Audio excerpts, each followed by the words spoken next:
We are now ready for the reading block for Tuesday, March 31st. You need to have your reading book. You need to have your skills practice vocabulary page and a pencil and eraser. So press pause, go get that stuff, come on back. We're opening to page 156. All right, on page 156, if you take a look, we start with Unit 5. This is the Unit 5 opener.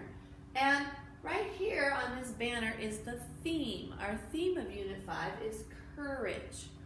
Courage.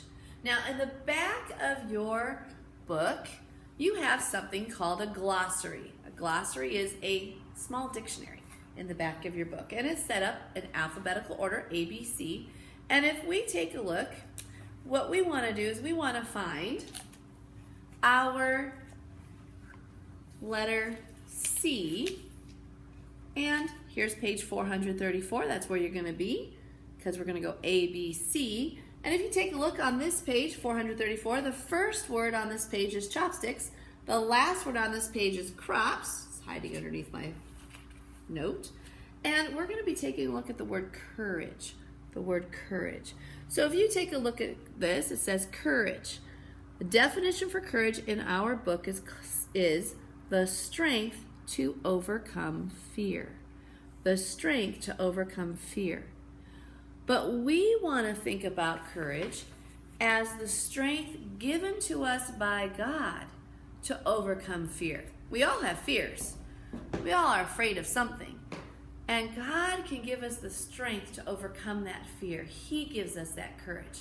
And that's what we want to be looking at as we are looking at our Unit 5. Now, if you take a look, it has right here some questions.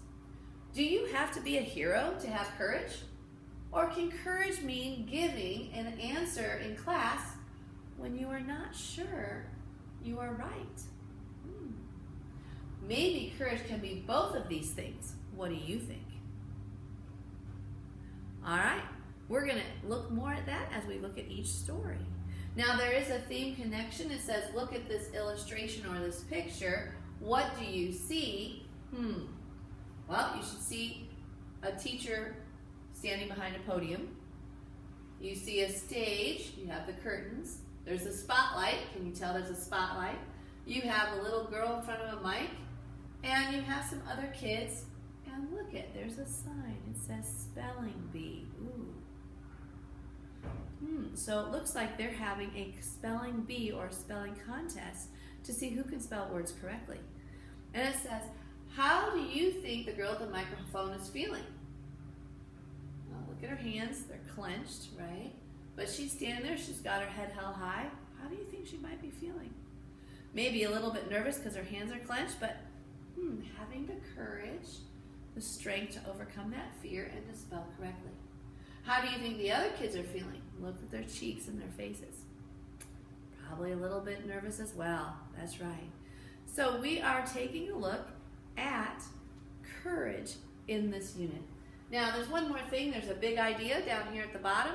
It says, how can courage help you overcome difficult situations? Well, there are times we enter difficult situations and we need to have courage.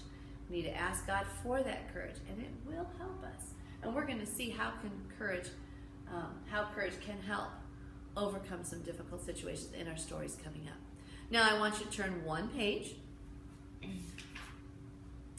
And if you are turning one page, you are here at Vocabulary Warm-Up on page 158. And we're looking at the orange banner. Orange banner tells us what our upcoming story is, Dragons and Giants. It says, read the article to find the meanings of these words, which are also in Dragons and Giants. Trembling, avalanche, leaping, puffing, afraid, brave. Those are our words. So I'm going to say them. You repeat after me. Trembling. Good. Avalanche. Good. Leaping. Puffing. Afraid. Brave. Good. Notice in Unit 5 we have 6 vocabulary words this time. So we keep adding more vocabulary words as we move along in the school year. So now we have 6. Now there is a vocabulary strategy listed. Take a look at your book. It says Use apposition to find the meanings of trembling and avalanche. Now remember, in our vocabulary word warm-up, those words are highlighted. So take a look. We're going to just look at paragraph 1 right here. It says, a small rabbit sat under a fir tree at the base of a mountain. He was trembling or shaking with fear. Wait a minute. Apposition is when you find the definition right behind the word in the story. So if you take a look, he was trembling or shaking with fear. So another word for trembling would be shaking. Then let's keep reading. An avalanche, snow and ice rolling down a mountain, just missed him. So again, we're going to use apposition to find the definition of avalanche. That means it's going to come right behind it. An avalanche, snow and ice rolling down a mountain. Doesn't sound like fun. Just missed him. So we have our definitions for trembling, shaking, avalanche, snow and ice rolling down a mountain. Scary stuff. We're going to press pause. I want to take a look at our other words. Right here. So if you take a look, these are our words. They're in a slightly, possibly different order, but these are our words. Trembling means shaking. Avalanche, they're going to change the definition a little. Stones, if it's not wintertime, stones or snow rolling down a mountain. Leaping, another word for jumping. Puffing, breathing in short breaths because you're worn out. Afraid, feeling fear.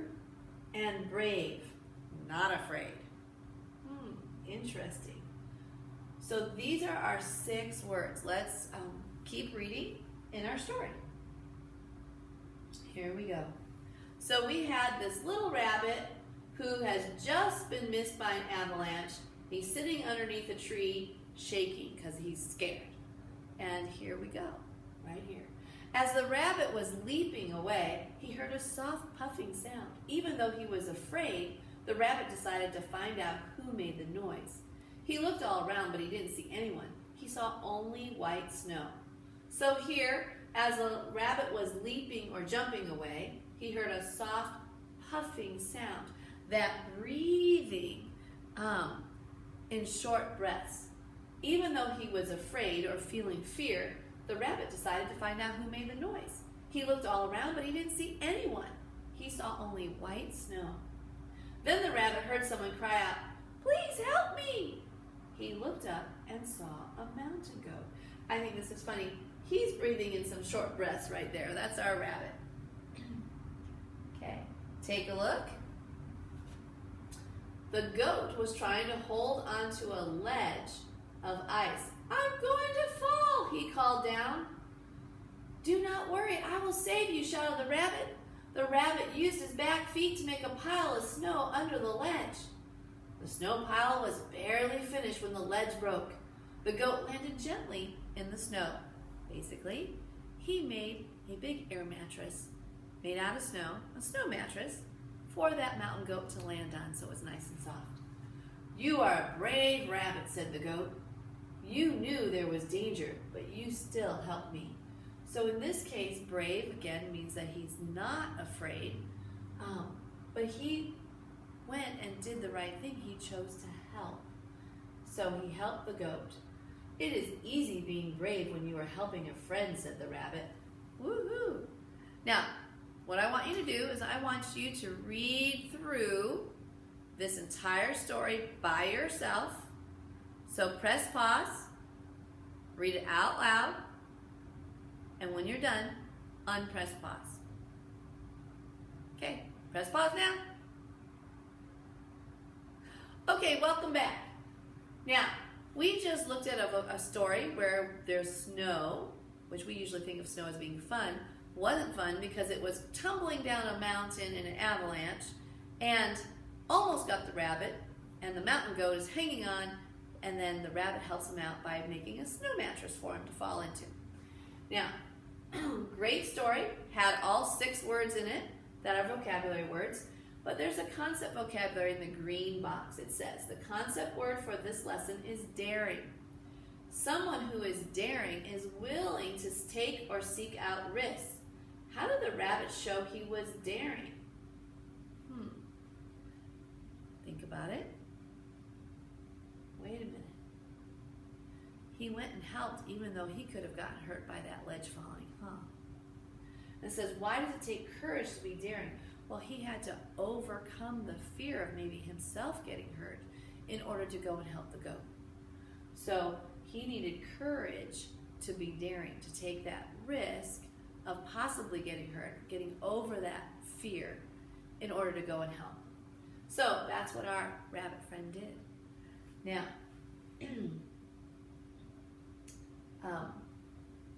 we'll come back to this in a moment. Let's go here.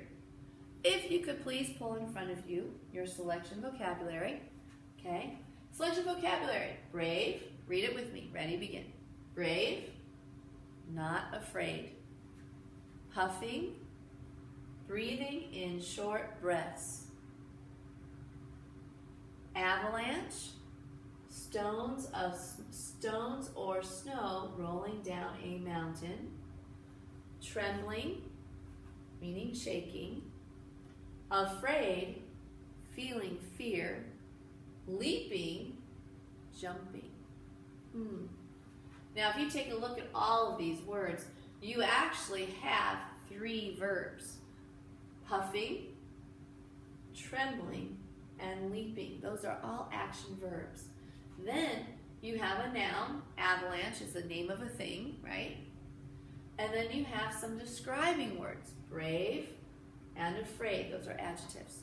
So those are our words. What you're going to do today is you are going to draw a line from the vocabulary word to the correct definition. Here's our vocabulary words. Draw a line to the correct definition. You're going to do front side only of this vocabulary page. And then I want you to put it away in your blue work folder and save it for Thursday. We're going to do the back side of vocabulary on Thursday after we've read our story. So, front side today, and then put in your blue work folder, save it for later. I do want to just take a quick note that you could do this sentence building game with mom or dad, grandma, whoever's with you that can help. Work with a partner to create sentences using the vocabulary words. Choose a word and challenge your partner to make up a sentence using the word. Then switch roles. Continue until all the vocabulary words have been used. So, you could start out by saying, I picked the word trembling. And then your partner has to give you a sentence using the word trembling. All right? So why don't you go ahead and try this as well as finish the front side of your vocabulary sheet. Thanks. Have a great time of working. And remember, when you're all done with language today and you've gotten all your work done, take your break. If it's time for lunch, have your lunch. And then teacher's choice.